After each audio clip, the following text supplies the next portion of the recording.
O rádio no Brasil tinha então apenas 14 anos, mas já era o mais poderoso meio de comunicação de massa. Dos tempos do rádio de galena ao minúsculo transistor, passando pelo imponente rádio de válvulas, milhares de pessoas deram o melhor de sua criatividade para fazer do rádio uma coisa viva e próxima dos ouvintes. Não seria possível sequer citá-los todos no tempo de um programa. Ainda mais que os registros de imagem em voz se perderam em grande parte. O Globo Repórter de hoje é uma homenagem a todos os que, pelas ondas do rádio, ensinaram ginástica, anunciaram as novidades, criaram heróis e heroínas românticos e aventureiros, animaram auditórios, fizeram rir, escreveram e cantaram canções.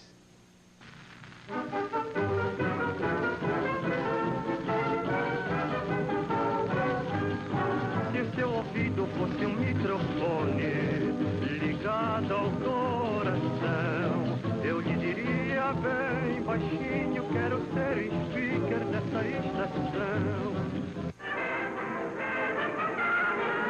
Nós somos as cantoras do rádio, levamos a vida a cantar. De noite embalamos teu sono, de manhã nós vamos te acordar. A primeira transmissão de rádio no Brasil aconteceu na festa do centenário da independência em 7 de setembro de 1922. Não há filmes da época. As únicas imagens que restaram são fotos da exposição comemorativa realizada no Rio. Apenas algumas dezenas de pessoas conseguiram ouvir a primeira audição. Um discurso do presidente Epitácio Pessoa e alguns acordes da ópera O Guarani de Carlos Gomes, que estava sendo encenada no Teatro Municipal. 7 meses mais tarde, Roquete Pinto inaugurava a primeira emissora de rádio do Brasil, a Rádio Sociedade do Rio de Janeiro. Eu vivia angustiado com essa história, porque já tinha convicção profunda do valor informativo e cultural do sistema, desde que ouvira as transmissões do Corcovado alguns meses antes, conforme já narrei mais de uma vez. A primeira transmissão histórica teve óperas e peças clássicas, e uma voz feminina que leu um poema de Vicente de Carvalho. Só a leve esperança em toda a vida disfarça a pena de viver. Mais nada. Nem é mais a existência resumida que uma grande esperança malograda. No rastro da primeira emissora, a PRAA, vieram outras pelo Brasil. Antes do final de 23, a PRAB de Pernambuco. Depois, São Paulo, Rio Grande do Sul, Paraná e Ceará. Corriam os anos 20. O Brasil vivia um momento de inquietação política, iniciado com a insurreição dos tenentes do Forte de Copacabana em 22. A República Velha agonizava. Na música, a moda eram os machiches e marchas. Nos salões de baile, valsas e quadrilhas. Mas o rádio tocava óperas e sobrevivia de discos emprestados e contribuições de admiradores. O Brasil ainda não se havia acostumado à nova máquina. Esta cena do filme Jovem Tataravô retrata o espanto da época. O filme conta a história de um homem que ressuscita muitos anos depois da morte. E o objeto mais surpreendente que encontra na sua nova passagem pela Terra é exatamente o rádio. Tá aqui o bicho. Tem.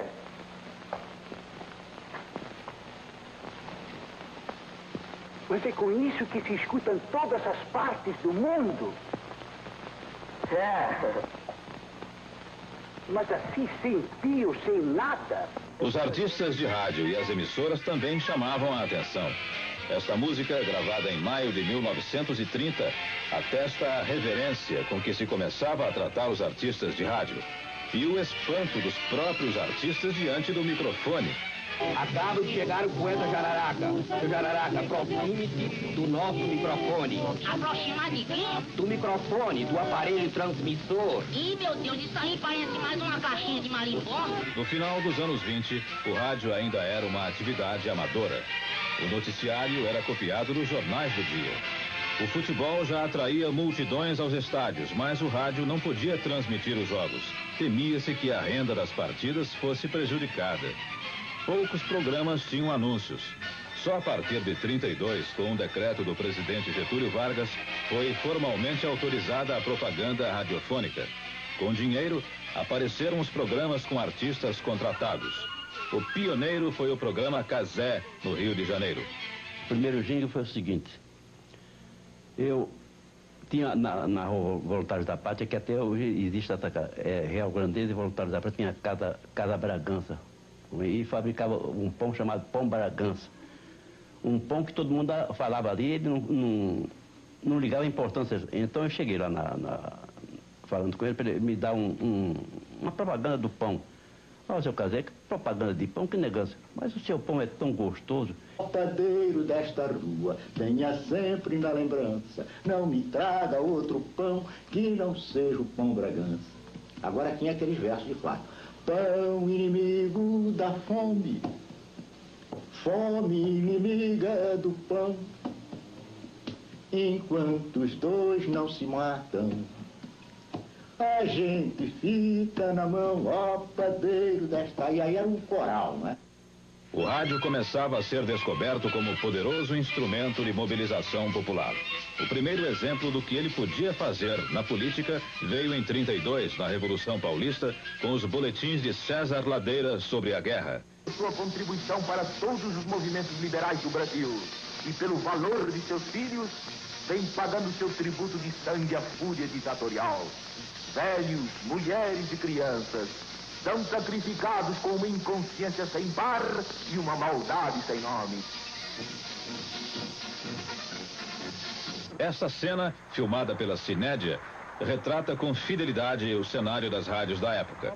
Em todas, predominavam os programas ao vivo, com auditório atento e atrações musicais. Agora ouviremos Janir Martins cantando samba, Quem Viu Meu Pequeno.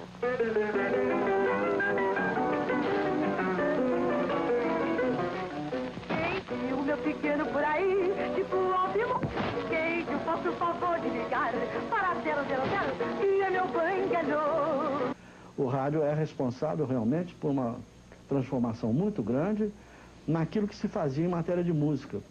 Se você procurar ouvir discos antigos, aqueles dos tempos da Casa Edison, Rio de Janeiro, e mesmo as gravações da era mecânica, você vai ver que a música brasileira era tratada mal no disco, né? Os programas multiplicaram ouvintes e começaram a construir mitos. O rádio vivia da música e de seus cantores. Chico Alves foi um dos primeiros. Quando eu te dei meu coração, não podia nunca imaginar que existisse a palavra ingratidão na cartilha azul do teu olhar. O povo sabe muito, principalmente da sua música popular. E então, foram selecionando os falsos valores, que na época também havia, com muito menos quantidade, lógico, mas... E foram ficando os legítimos, porque os cantores antigamente não eram cantores só, eram cantores e intérpretes. Eu fui cantar, fiquei no mesmo lugar. E nisso via, então, o contra-rega fazia... para que ele me colocasse melhor junto ao microfone, conforme a luz acendia, ele me empurrava ou me puxava. Então, é a onda que eu digo brincando. Então, eu digo, foi assim que eu entrei para o rádio, aos empurrões.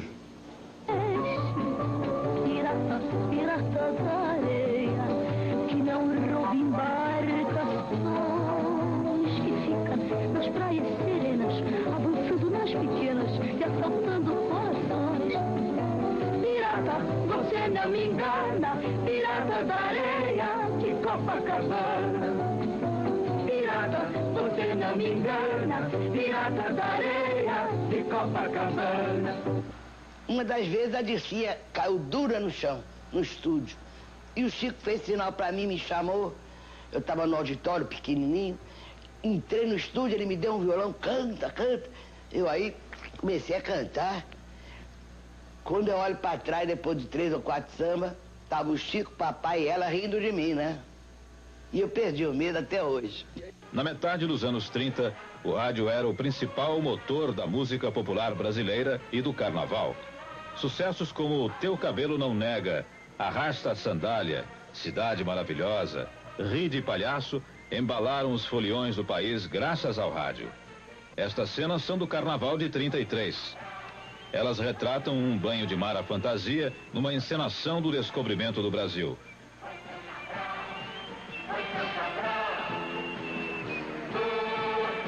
O carnaval de rua, os artistas já eram homenageados. E ganham até um baile, o baile Vozes do Rádio. Nestas cenas aparecem Heloísa Helena e o locutor César Ladeira. O rádio tinha os primeiros reis do carnaval. Cantando espalharei por toda parte, que o forte estandarte vai ser seu Cabral. Quem vê a minha figura diz que eu sou assim, assim. A minha caricatura deve ter raiva de mim. As armas dos faróis assinados vieram assistir o carnaval. Cantando espalharei por toda parte, que o forte estandarte vai ser seu Cabral. O fio de comunicação radiofônica mais inesperado, porém, começou em 32. Aulas de ginástica pelo rádio. O autor da proeza, então um jovem de 28 anos, ganhou até uma estátua em praça pública e manteve o programa no ar durante 51 anos. 1, 2, levantar os joelhos. 1, 2, manter a cadência. 1, 2, peito saliente.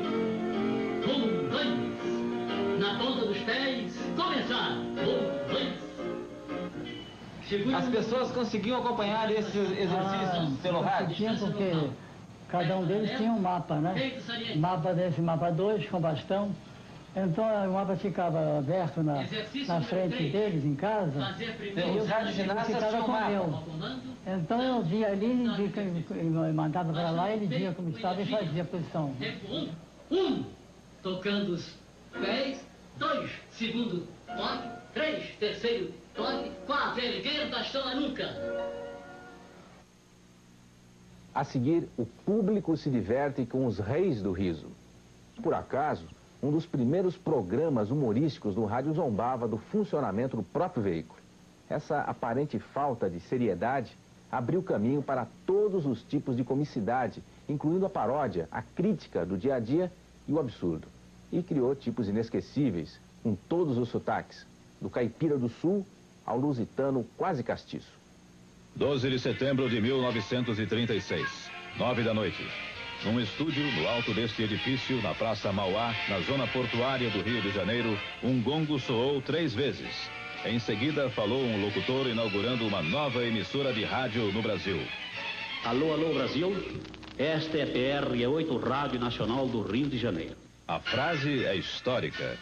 Fundada como emissora particular, mas encampada pelo governo federal 4 anos depois, a Nacional se tornaria a mais poderosa rádio do país. Uma das alavancas dessa escalada foi o humor. 2 anos depois de fundada, a Nacional roubou da Rádio Tupi do Rio a primeira dupla humorística do rádio, Alvarenga e Ranchinho. O rádio já era um fenômeno de massa que inspirava o cinema. Este filme mostra Alvarenga e Ranchinho em viagem ao Rio para contratar estrelas do broadcasting radiofônico em nome de um coronel do interior. O que a sua estrela faz, hein? A minha estrela? É. A minha estrela acho que não faz é nada. É? E a sua, compadre? A minha? A minha também não faz nada, não. É igual a sua. No cinema, nos 16 filmes que fizeram, Alvarenga e Ranchinho repetiam, com variações, os esquetes que executavam na rádio. Por causa deles, durante a ditadura do Estado Novo, a dupla tinha de prestar contas ao chefe do DIP, Lourival Fontes. O Lourival Fontes ficou muito zangado com a gente, porque queria que nós levássemos o nosso repertório para ele censurar.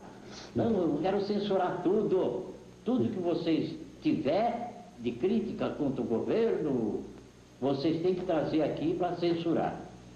Aí o Alvarenga disse, mas o doutor, entre piadas, entre as nossas músicas, nós temos o improviso. Aí ele disse, eu também quero o improviso censurado. A crítica a políticos internacionais era mais fácil, sobretudo depois que o Brasil entrou na Segunda Grande Guerra. Nestas cenas do filme Samba em Berlim, Alvarenga e Ranchinho repetem as paródias que popularizaram no rádio para decompor Hitler e Mussolini. É de baiana. baiana. E a sua fantasia, qual é? É palhaça? Está pessoal, né, papai? Você já foi estar lembrado, Idris? Não, então vá. O Mussolini só canta assim. Solene, ave na bebida, eu gosto canção. Quando você dormir, e a tosse resistir.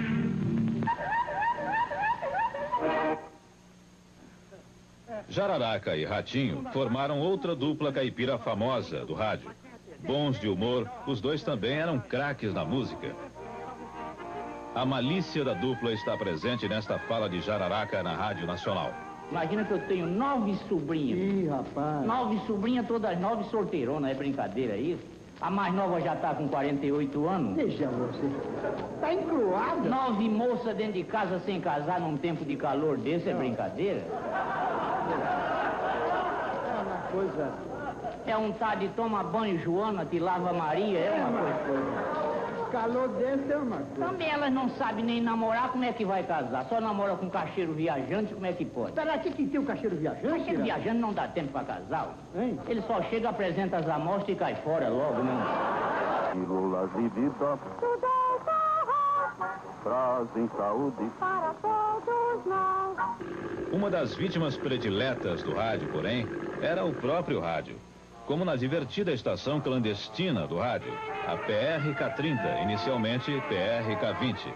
Lauro Borges, autor do texto, e Castro Barbosa eram os responsáveis pelo caos organizado do programa. Castro Barbosa era o apresentador da rádio. Megatério Nababo do Alicerce. Meus senhores e minhas senhoras, damas e seixos, boa noite. Daqui fala a PRK-20, Rádio X Federal da Cidade Aberta, na frequência de 0,97.60 e não se levanta mais. Olha o clarim! Meus fanáticos admiradores, boa noite. Lauro Borges era o poliglota de voz lantijolada. Clara e cristalina, a veludade amiga do grande speaker Otelo Trigueiro, o homem cuja garganta vale um poema. Mas os dois faziam de tudo na PRK-30. Como a grande fadista Maria Joaquina Dobradiça da Porta Baixa, interpretada por Lauro Borges. Vi uma estrela celeste, penduradinha ao céu, uma estrela redondinha, do formato de um chapéu. Uma estrela redondinha, do formato de um chapéu. Ai, estrelinha, estrelinha, estrelinha, quem me dera, estrelinha, quem me dera fora as minhas. Ai, estrelinha, estrelinha, estrelinha, quem me dera, estrelinha, quem me dera fora as minhas. Melhorar, melhorar, melhor e não faz mal. Melhorar, melhorar, melhor e não faz mal. Onde está a verdadeira mulher Sherlock?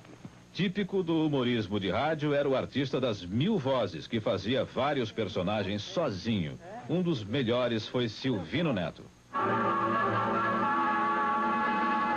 Esta melodia, senhoras e senhores, durante mais de 30 anos, serviu de prefixo para os meus programas do rádio, onde eu apresentei os meus personagens. O seu Acácio, oh, sei, o Zé do Lixo, pensaram o que é o anestésico? Pessoal, Valdemar, o que é o pessoal? O doutor Januário, a família inteira, imitações, mas realmente, além desses meus personagens, eu imitei, na época também, grandes personalidades da nossa história. Com vocês, Dutra explicando a situação do Brasil. Brasileiros, a situação nacional.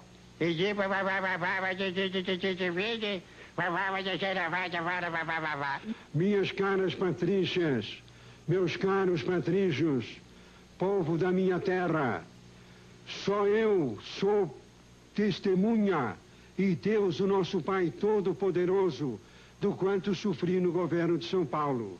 Tudo o que acontecia eu era o culpado. Estava chovendo, eu era o culpado. Estava fazendo sol, eu era o culpado. Uma vez uma senhora em Sorocaba deu à luz a 6 crianças, mas graças a Deus faziam 2 anos que eu não ia a Sorocaba. Senhor Diogo, mas olha que bobagem! O quadro mais popular do humorista, porém, era a conversa telefônica entre a dona de uma pensão, a Pimpinela, e o dono de um açougue. Escuta, faz o biseiro que me informar. O senhor tem colchão mole? Colchão mole? Não, senhora, do monastério é muito duro. Mas não é colchão de dormir, é colchão de comer. Comer o quê? O colchão, ora essa. O senhor é carniceiro e não sabe, tem colchão mole, colchão duro. A casa que tem cama, guarda-roupa. Que cama, guarda-roupa na miséria? Escuta, o senhor tem bucho? Bucho? Eu tinha, sim, senhora, mas agora estou viúvo. Ora, mas o que tem de ver uma coisa com a outra? A senhora fala isso, que a senhora não vê a cara da minha mulher, aí é que tá. Escuta, faz o biseiro que me informar. O senhor tem orelha? A senhora está brincando comigo, tá, minha senhora? Por quê? Naturalmente. Se eu não tenho orelha, como é que eu estou ouvindo o que a senhora está falando? Mas não é a orelha do senhor, é orelha de porco. A senhora acha que eu tenho orelha de porco? Mas não é o senhor, é o açougue. O senhor já viu o açougue com orelha, minha senhora? Escuta, faz o biseiro que me informar. O senhor tem coração? Coração? Por que essas perguntas, minha senhora? A bela Teresa, na amarga incerteza, vivia triste como um caracol. Seu eleitor, uma tristeza. Agora Teresa é uma princesa, pois lava a boca com a Tringozol. Seu hálito é uma beleza. Os tipos comuns, trapalhões, eram os preferidos pelos humoristas do rádio. Manuel da Nóbrega e Aloísio Silva de Araújo fizeram da sua cadeira de barbeiro um lugar de sofrimento para o freguês. Caramba, vai dar cabo da minha sarra toda. Entra, não dê mal. Sinceramente, eu não sei por que nós tivemos fazer essa casa. Mas você é bobo, Heitor. Nóbrega foi também parceiro de outro grande humorista do rádio paulista, Pagano Sobrinho. Nesta cena de TV de 67, os dois contracenam com Jô Soares. O que foi que aconteceu com a galinha de ovos de ouro? Não soube. Não, Heitor. Ela engoliu uma fotografia do Flávio Cavalcante. Outro alvo predileto do humor de rádio eram as paródias de cenas passadas em salas de aula. As primeiras do gênero foram Piadas do Manduca, de Renato Mursi, e A Escolinha de Dona Olinda, em São Paulo, escrita por Vital Fernandes da Silva, o Inhototico. A Escolinha ficou 25 anos no ar. Inhototico fazia a professora e os alunos, um negro, um caipira e representantes das colônias estrangeiras em São Paulo. Lá em casa, meu pai fala assim que é de pequeno que você trouxe o pepino. Seu Sebastião, cala a boca. Eu estou cansada de dizer, na classe, o aluno para falar pede licença. Dona Olinda botou tortinha a favor da senhora. Não preciso. Margarida disse, que é? Estou rezando. E o que faz o governo? O governo faz o que pode. Mas faz muito pouco, porca miséria.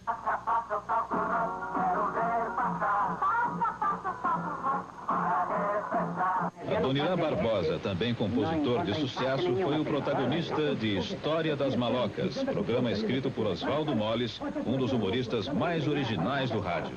Neste filme, Adoniran vive outro tipo popular, o trapalhão Moisés, aqui um alfaiate sem meias medidas. Olha aqui. Minha Deus, como o senhor cresceu, senhor. No humorismo, como em outros setores do rádio, a improvisação e a capacidade de se adequar rapidamente aos temas do momento foram as chaves do sucesso. Foi assim que, em 1950, nasceu um programa preparado às pressas para substituir a PRK-30, cujos criadores estavam em litígio com a Rádio Nacional. Como eles não chegavam a um acordo, o Vitor Costa, que era diretor da rádio, me perguntou se eu tinha algum programa para botar no ar. Eu disse, olha, eu tenho um programa aí que eu imaginei, que chama Balança Mas Não Cai, e vou levar o plano para você ver. Eu disse, não precisa mostrar não. Lança no ar porque eu não tenho que botar no ar na sexta-feira. O quadro mais popular do Balança Mas Não Cai reunia o Primo Rico e o Primo Pobre, interpretados por Paulo Gracindo e Brandão Filho. O Floriano ele distribuía os papéis, né? Ele era o diretor, distribuía os papéis. Quando nós escrevemos aquele Balança e fomos ensaiar, estranhamente o Primo Rico era feito pelo Brandão, na distribuição do Floriano, e o Primo Pobre por mim. Então começamos a discutir, argumentar, e ele tem música danada. Disse, não, vai assim, todo mundo, mas Floriano e tal. Naturalmente houve um engano dele, mas Aí discutimos de tal maneira que quando entramos no auditório, no palco, para fazermos o programa, o Floriano, que já estava cheio da gente argumentar, disse, sabe uma coisa, vocês façam o que vocês quiserem. E nós trocamos na hora. O primo pobre Brandão Filho também se dava bem em Tancredo e Trancado, um programa escrito por Guiarone que ficou 17 anos no ar. E as pílulas de vidro Dr. Ross, laxativas e antibiliosas, através da Rádio Nacional, passam a apresentar... Tancredo e Trancado. Oi, o Trancado? Hein? Que profissão foi essa que o Tancredo arranjou, hein? Pelo jeito, a profissão é de mulher rendeira. E mulher rendeira? Olha aqui, Trancado, mulher rendeira, eu te digo quem é, depois que as crianças saírem da sala, sabe? Eu sou o professor Tancredo, fornecedor de justificativas e proprietário da firma. Desculpas por atacado e sociedade anômala. Eu pensei, meditei, reflitei e concluí que tudo na vida é uma questão de boa desculpa. Quanta besteira junta. É. Por mais errado que o sujeito seja, se ele justificar direitinho, tá certo. Por isso, quando eu dou uma desculpa, o culpado de culpa fica desculpado com a desculpa, mesmo que o culpado tenha 10 culpas. Ai, meu Que Deus. atrapalhada. Ei. Tancredo? Aí tem Jacutinga. Eu já senti a catinga. Em seguida, a fatalidade das novelas e as aventuras dos defensores da lei. As armas do rádio sempre foi a imaginação dos ouvintes. E graças a ela, o rádio popularizou um dos seus gêneros de maior sucesso, a novela. No auge, uma só emissora tinha 20 novelas diferentes no ar, em capítulos diários. E nessa galeria, criaram-se tipos inesquecíveis. O rádio descobriu a literatura no início dos anos 30.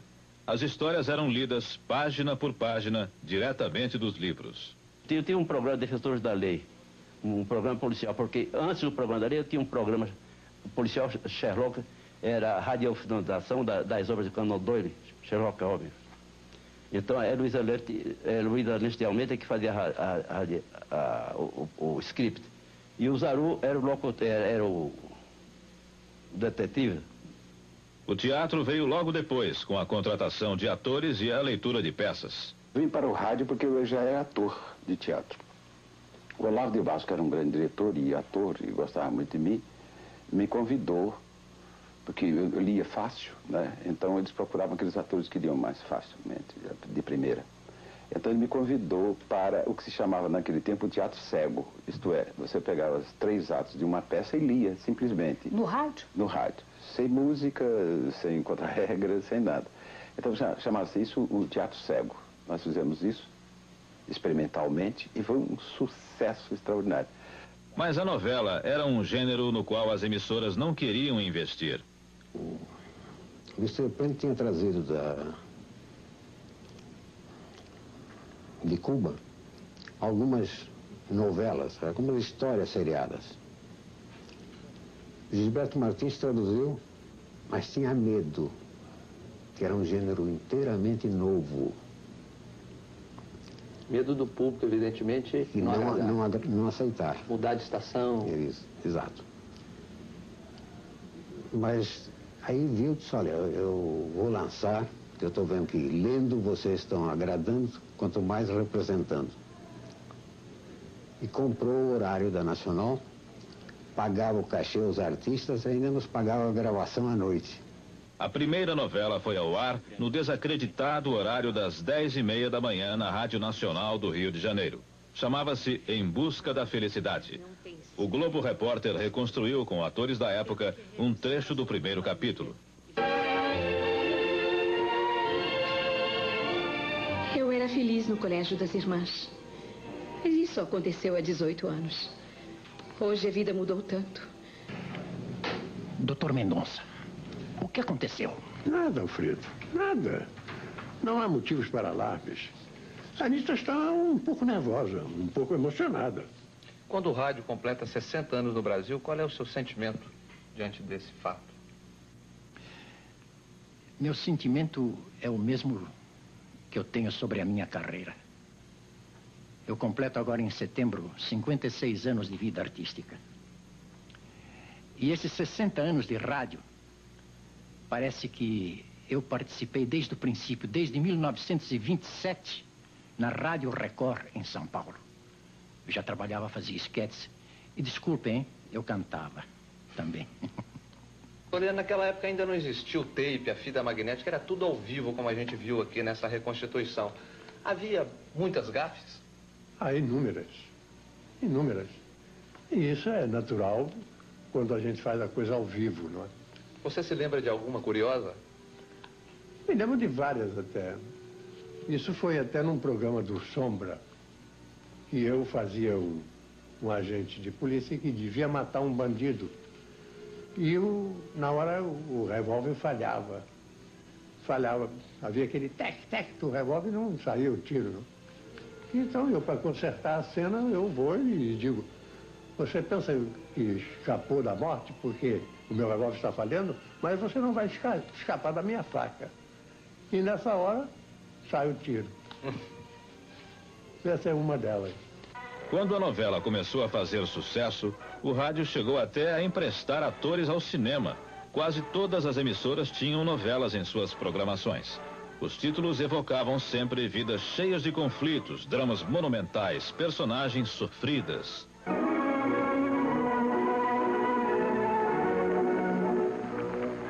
Fatalidade.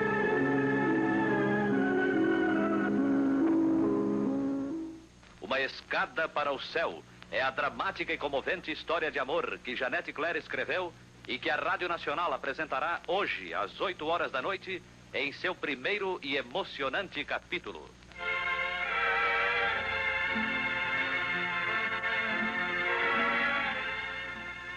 Rádio Teatro Colgate Palmolive é mais um capítulo de Serra Brava. E Janete, como é que era fazer radionovela? Era maravilhoso naquela época. Era uma coisa assim muito mais simples. Não que não tivéssemos compromisso com a realidade, não é isso. Mas eu acho que os tempos eram diferentes e rádio era uma coisa assim muito mais humana, mais perto da gente, mais perto do povo. Amaral, quantas peças você escreveu no rádio? Peças, umas 30. Novelas, eu perdi a conta. Um dia fizeram essa pergunta, eu respondi que não sabia o número exato. Sabia que tinha pelo menos meia tonelada de papéis lá no arquivo. A novela de maior sucesso radiofônico foi O Direito de Nascer. Estas cenas são da adaptação da novela para a televisão. No rádio, O Direito de Nascer ficou 2 anos no ar e tinha Paulo Gracindo no papel do médico Albertinho Limonta. Alberto, eu conheço a tua mãe. A senhora conhece? Diga quem é e onde está. Nos anos 40 e 50, a Rádio Nacional chegou a ter 20 novelas no ar simultaneamente apresentadas em capítulos diários de meia hora. Em outras emissoras, a situação era semelhante e isso acabou roubando o tempo das atrações musicais. Senhoras e senhoritas, mais um sensacional capítulo da novela... Esta música, gravada pela dupla Joel e Gaúcho, é uma espécie de vingança. Nela, a reclamação. Coitado de quem tem rádio e não pode variar. Emocionante da novela quilométrica eu ouço anunciar. Mais uma tortura pros ouvidos do coitado que tem rádio e não pode variar. O sucesso das novelas, no entanto, era tão grande que deixou resíduos até hoje. Em São Paulo, um elenco dos tempos pioneiros, encabeçado pelo ator Valdemar Cilione, está encenando novamente velhos scripts na Rádio Record. Estamos apresentando no Grande Teatro Record A Estrela Negra. Você foi a minha escolhida, Kátia. Precisa saber de tudo a meu respeito. E sobre você também. Eu sempre senti que havia um mistério à sua volta. Que é, meu amor?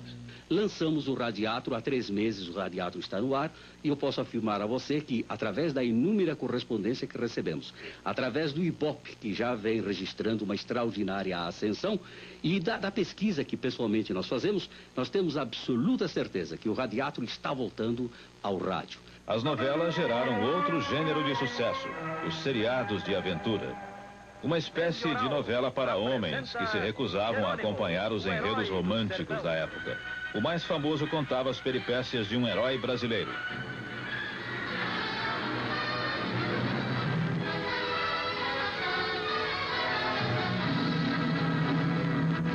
Melhoral, que contra a dor chega primeiro, apresenta Jerônimo, o herói do sertão. Primeiro eu pensei em fazer um herói gaúcho, um cavaleiro do Pampa.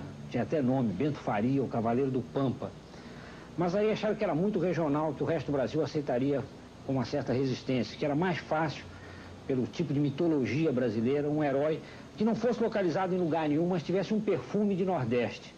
E aí nasceu o Jerônimo, o herói do sertão. Outro seriado contava as aventuras do detetive Sombra e era anunciado em voz cavernosa por Otávio Gabus Mendes, em São Paulo, e Sinclair Lopes, no Rio.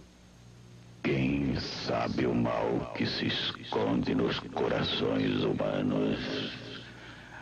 O Sombra sabe.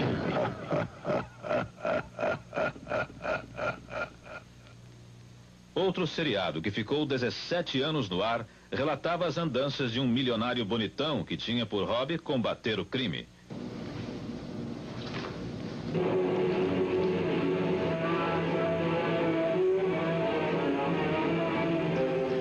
E passamos a apresentar as sensacionais aventuras do Anjo, com outro capítulo da série O Cientista Sinistro, uma produção de Álvaro Aguiar. Chamados pelo Dr. Eduardo ao grande hospital central, o Anjo e seus companheiros procuram esclarecer a morte de Vitor Servalli, o rei do cobre. Anjo e Jarbas dão uma busca no hospital guiados pelo esquisito enfermeiro Martins. Entram na sala de cirurgia e notam alguma coisa de anormal. O Anjo manda que Martins se retire e quando resolve sair com Jarbas... A porta está fechada por fora, Anjo. Mas temos que sair daqui. Anjo, olhe por baixo da porta. Gás, fomos apanhados numa verdadeira ratoeira. Sim, estamos perdidos, Anjo. Perdidos. A claraboia. Talvez eu consiga quebrar o vidro atirando meu revólver. Vamos ver. Eu estou morrendo. O ar está entrando por ali. Não é suficiente. Mais força, rapaz. Tem que derrubar a porta depressa. Vai, entrada. Aí estão eles, caídos. Tira eles pra fora. Isso aqui tá cheio de gás. Depressa. Tá, vamos. Fundamental para materializar aventuras e novelas era a sonoplastia. Com os mais variados e estranhos instrumentos, os sonoplastas criavam os sons que ajudavam o ouvinte a imaginar a história.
Daqui a pouco, os compassos da música enchem os auditórios. No rádio, quase tudo era música. Das canções propriamente ditas, às vinhetas e aos comerciais, há muitos jingles e prefixos de programas que ficaram na memória dos ouvintes. A música deu reis e rainhas do rádio. E os calouros enfrentavam sem medo o gongo em busca do estrelato. O grande sonho do final dos anos 30 era cantar no rádio. Nós somos as cantoras do rádio, levamos a vida a cantar, de noite embalamos teu som. amanhã nós vamos te acordar. Carmen Miranda tinha começado em 1930 e tornou-se a artista mais famosa do país. Mas em 39, contratada por Hollywood, teve de mudar seu canto e inventar outras bosses. A música popular brasileira foi fundamental para a história do rádio. Em troca, o rádio mudou os rumos de nossa música e implantou-a no cinema. Os filmes brasileiros daquele tempo tinham apenas um fio de história que ligava uma sucessão de números musicais. Seu Libório tem 3 vizinhas, Manon, Margot e Frufru. Saem todas as tardinhas, carregando seu Lulu. No filme Alô, Alô, Carnaval, que teve muito sucesso, Francisco Alves, o rei da voz, interpretava 2 músicas. Continua nosso amor, eu sou sentimental, sempre fui um sonhador, eu sou sentimental, sempre fui um sonhador. Mas o primeiro ídolo do rádio que provocou o delírio do público foi Orlando Silva, o cantor das multidões.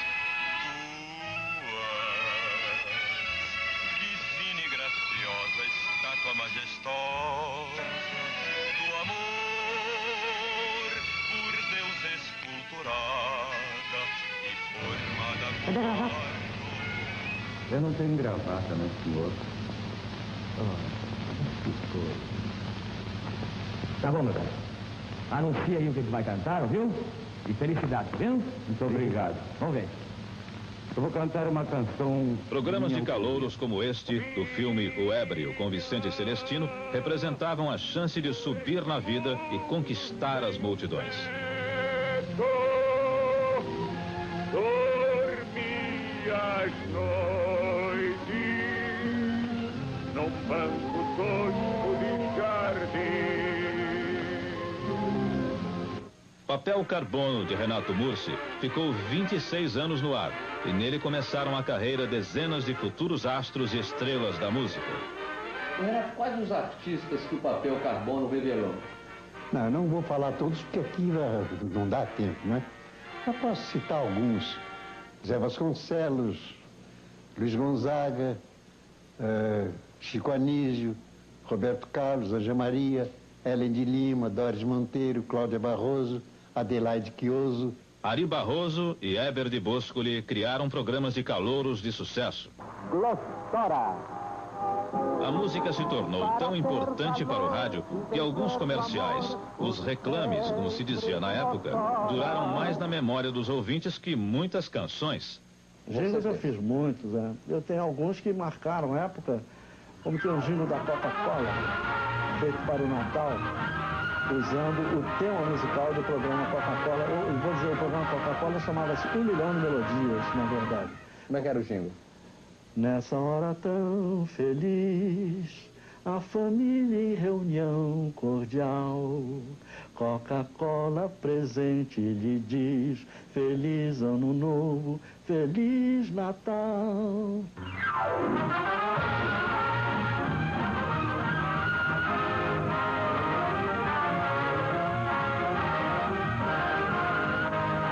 Nos tempos áureos da Rádio Nacional, não se cuidava bem apenas da música cantada. Em 56, 10 maestros e arranjadores e 124 músicos criavam e executavam as elaboradas vinhetas dos programas. Gente que brilha.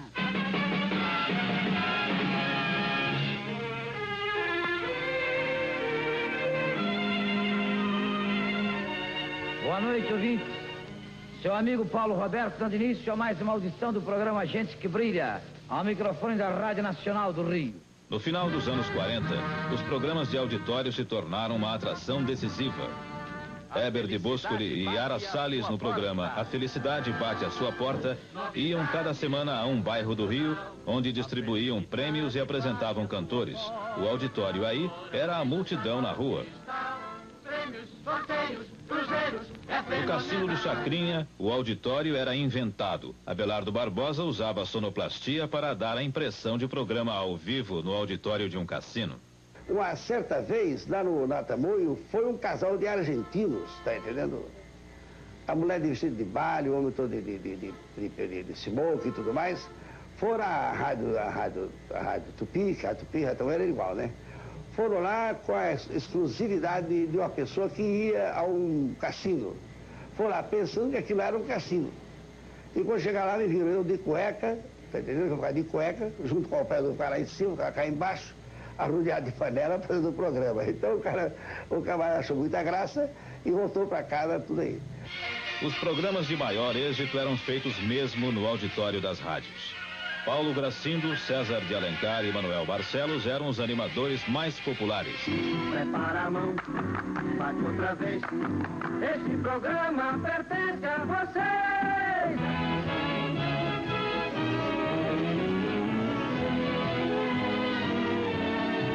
O sucesso desses programas transformou a eleição da rainha do rádio num fato de destaque.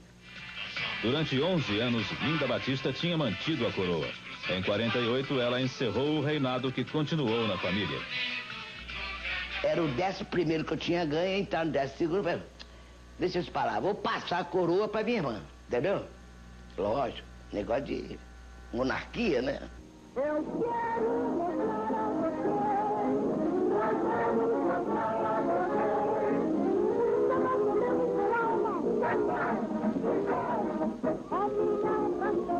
Foi no ano seguinte que o concurso ganhou dimensões definitivas. Numa disputa difícil, Marlene, atração do programa Manuel Barcelos, derrotou Emilinha Borba, estrela do programa César de Alencar. Ambos os programas eram da Rádio Nacional. No sábado, então, que foi a última votação, deu então no Repórter Extra que eu havia ganho, que era a rainha do rádio. Eu levei uma Viu no Repórter Extra? Isso é incrível. Porque é a Hora do Brasil, tudo. Quer dizer que foi a Antártica que fez de você a rainha do rádio naquele ano. A Antártica deu um cheque em branco. O que precisasse da Antártica. Porque, naturalmente, ela estava querendo lançar um produto dela, Guaraná Caçula. A revanche de Emilinha só veio em 53, quando ela se elegeu com mais de 1 milhão de votos. Bem, amigos, ouvintes da Rádio Nacional, nos instantes finais e culminantes do nosso programa, é quando vamos apresentar a minha, a sua, a nossa favorita, Emilinha Borba. Tomara que chova, 3 dias sem parar. A minha grande mágoa, ela em casa não tem água, eu preciso me lavar. De promessa eu ando cheia, quando conto a minha vida, ninguém quer acreditar. Trabalho não me canso, me cansa é pensar. Que lá em casa não tem água, nem de lavar. Um dia, uma vez lá em Cuba, dançando uma rumba, disseram que eu era escandalosa. Ai, dancei e por aí vai agora. Paraíba masculina, mulher macho, sim senhor. E tantas outras. Assim se passaram 10 anos, sem eu ver teu rosto. Em 54, uma ex-tecelã, filha de pastor protestante, ganhou a coroa sem contestação dos fãs-clubes. Abelim Maria da Cunha, Ângela Maria. E Ângela Maria canta. Tu me mandaste embora, eu irei. Comigo também levarei o orgulho de não mais voltar. O único rei dos auditórios foi Calbi Peixoto, o mais popular cantor brasileiro dos anos 50. Seu esperto empresário, de veras, contratava mocinhas que desmaiavam à vista do cantor ou rasgavam a roupa dele. Mas Calbi sobreviveu ao sucesso fabricado e à decadência dos programas de auditório.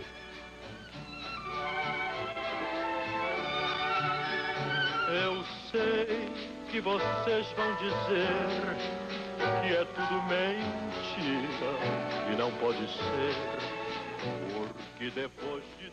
A seguir, o repórter entra em campo e o locutor informa as últimas. No setor do rádio mais subordinado à evolução da aparelhagem, o jornalismo radiofônico limitou-se durante muito tempo a falar dos estúdios, exceto pela reportagem esportiva, que logo chegou aos campos de futebol.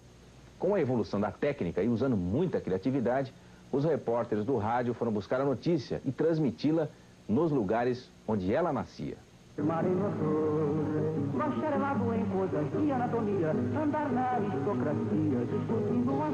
O jornalismo esportivo foi pioneiro no rádio com transmissão de futebol. No final dos anos 20, Amador Santos, no Rio, descrevia lentamente as cenas de jogo. Em 31, ocorre a primeira irradiação da maneira como se conhece hoje. Eu precisava dar a impressão ao indivíduo que estivesse ouvindo com os dois fones do rádio Galena que ele estaria apreciando e vendo quase, e completando com a sua imaginação a minha descrição. O importante para a turma era falar o tempo todo, não deixar espaços. Ele chegava a 250 palavras por minuto. Era o speaker metralhadora. Se estiver errado, se me desculpe também, 50 anos depois não vão querer muito, não é? Então, eu dizia o seguinte: PRB9 Rádio Record, a voz de São Paulo, transmitindo diretamente do campo do Palmeiras, sob a patrocínio da Equitativa, Grande Sociedade de Seguro de Vida. Equitativa, um símbolo, Equitativa, uma palavra, Equitativa, um símbolo de garantia e privilégio. Faça seu seguro na Equitativa para ter a certeza que sua previdência ganhou em terreno. Equitativa. Galiano Neto do Rio foi o primeiro a fazer transmissões do exterior. Em 38, irradiava a Copa do Mundo, a primeira transmitida ao vivo para o Brasil. Já no início, um problema dos locutores era dar emoção à narrativa dos lances. Ari Barroso, com sua gaitinha e torcendo descaradamente para o Flamengo, rompeu os padrões de bom comportamento diante dos microfones. Você chegou a conhecer o Ari Barroso transmitindo o jogo? Claro que Como é que ele transmitiu o jogo? Desce o Flamengo, bola com Aristóbulo. Aristóbulo não é nome de jogador de futebol. Ataque contra nós. Ele não dizia contra o Flamengo, ele dizia contra nós, né? Vai começar a partida. Leônidas entrega Peraz. Peraz a Leônidas. Leônidas avança pelo centro, dribla o Nejedlinho, sanduíches, No rastro de Ari, os locutores criaram expressões, tipos, deram apelidos a lances. Liga para o Pérez lança a gente, agora fugindo da direita. Vai rapidamente, adentra perigosamente, chutou para gol!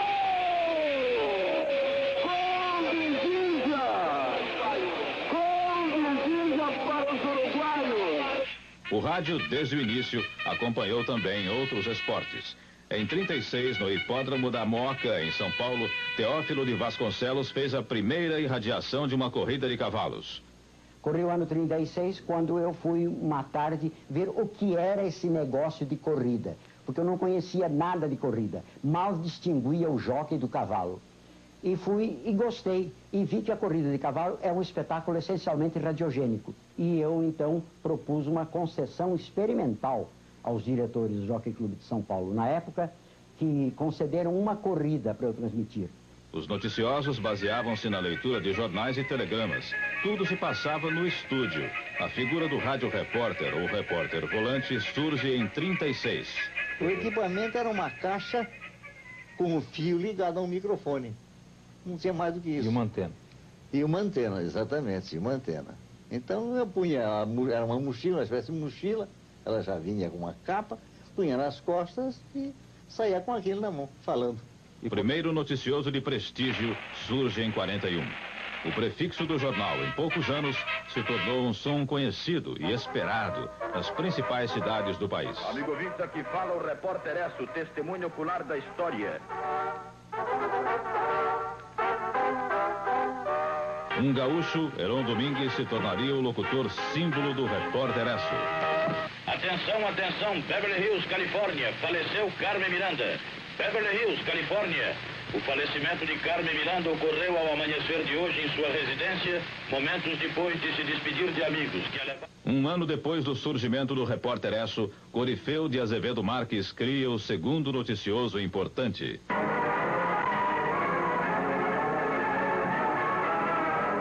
Rádio Tupi de São Paulo apresenta o grande jornal falado Tupi.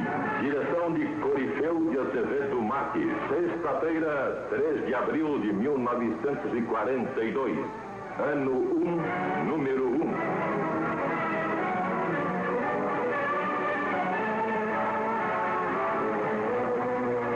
Reiniciada a guerra aérea contra a Inglaterra. Leônidas no São Paulo. O fim da Segunda Grande Guerra marca o início de uma nova fase do jornalismo de rádio. Com equipamentos usados na guerra surge a figura do repórter volante. O aparelho de gravação era um aparelho pesando 16 quilos, com 2 bobinas, com um fio magnético. O gravador nasceu deste gravador, pelo qual um comandante de tropa gravava, codificado ou não, alguma mensagem que depois era levado e colocado num outro aparelho gêmeo para reproduzir. Ao mesmo tempo, com o fim da ditadura Vargas, acaba a censura à imprensa e a reportagem torna-se possível. Com a deposição do senhor Getúlio Vargas em 29 de outubro de 1945, aquela lei pendular da história, veio então aquela euforia de liberdade. Podia-se fazer tudo. Sim. E eu, que havia deixado a reportagem esportiva, fui para a Rádio Bandeirantes, que pertencia à organização Record, e tive a ideia, por iniciativa também do Paulinho de Carvalho, de começar a fazer reportagens. As primeiras reportagens nós irradiávamos toda a tarde, parece que às 18 horas, um programa chamado Patrulha H9, de um bairro da capital. No Carnaval de 50, já há repórteres nas ruas, ouvindo os foliões.